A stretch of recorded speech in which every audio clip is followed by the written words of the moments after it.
السلام عليكم ورحمة الله وبركاته. ازيكم عاملين ايه؟ لو مهتم بجديد ومفيد في عالم التطبيقات اشترك في القناة وفعل زر الجرس عشان يوصلك كل ما هو جديد ومفيد في عالم التطبيقات. في القناة عندي اقدر افك التطبيقات الحديثة اللي بتسهل عليك حياتك اليومية والتطبيقات الفيك وكمان التطبيقات الهاكر.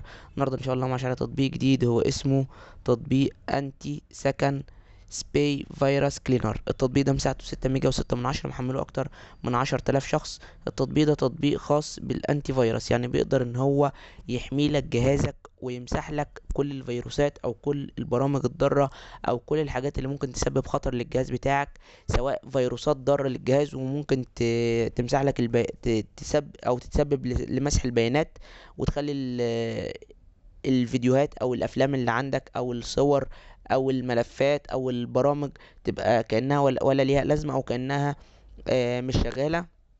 يعني تخش تبوظ الحاجات اللي عندك كلها، او يكون عبارة عن تجسس، يكون حد بعت لك التطبيق ده، سواء بقى في صورة ملف، سواء حاجة مبعوتة لك على الواتس، صورة فيديو اي حاجة. مجرد ما بتخش عليها هو بيقدر ان هو يكون متحكم في الجهاز بتاعك، بحيث ان هو يقدر يسرق كل الملفات اللي عندك، يسرق كل الداتا اللي عندك، يسرق كل البيانات اللي عندك.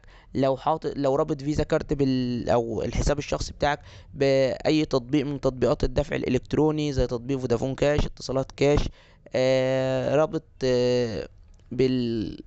التطبيقات البنكيه زي تطبيق البنك الاهلي وتطبيق بنك مصر، اي حاجه من الحاجات دي بيقدر ان هو يخش ويقدر يطلع على الحسابات بتاعتك، ويقدر يعرف كل المعلومات اللي عندك، ويقدر ان هو يسحب كمان الفلوس اللي عندك. بس برامج الانتي فيروس دي بتقدر ان هي تعرفك ان اي تطبيق او اي ملف او اي لينك بيتبعت لك او اي موقع انت بتخش عليه بيكون فيه خطر. بيقدر يقول لك ان التطبيق ده خطر، التطبيق ده مش امان.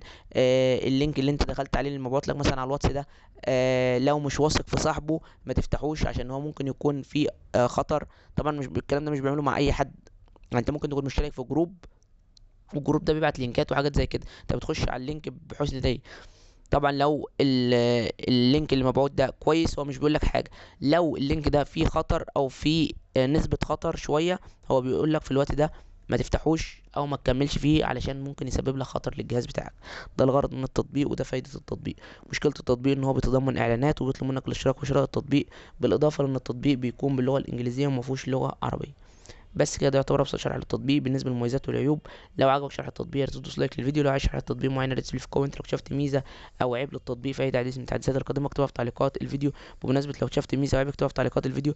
ده دايما تنويه بنوع عليه في اخر كل فيديو، علشان لو اي حد شاهد الفيديو وحمل التطبيق واكتشف فيه ميزه او عيب يكتبها في التعليقات، واحنا دايما بنثبت التعليقات بتاعت الناس سواء الايجابيه او السلبيه. وده بيبقى نوع مساهمة منك انك تساعد اي حد داخل على القناة ويشوف الفيديو ويعرف ان التطبيق ده كويس او التطبيق ده مش كويس.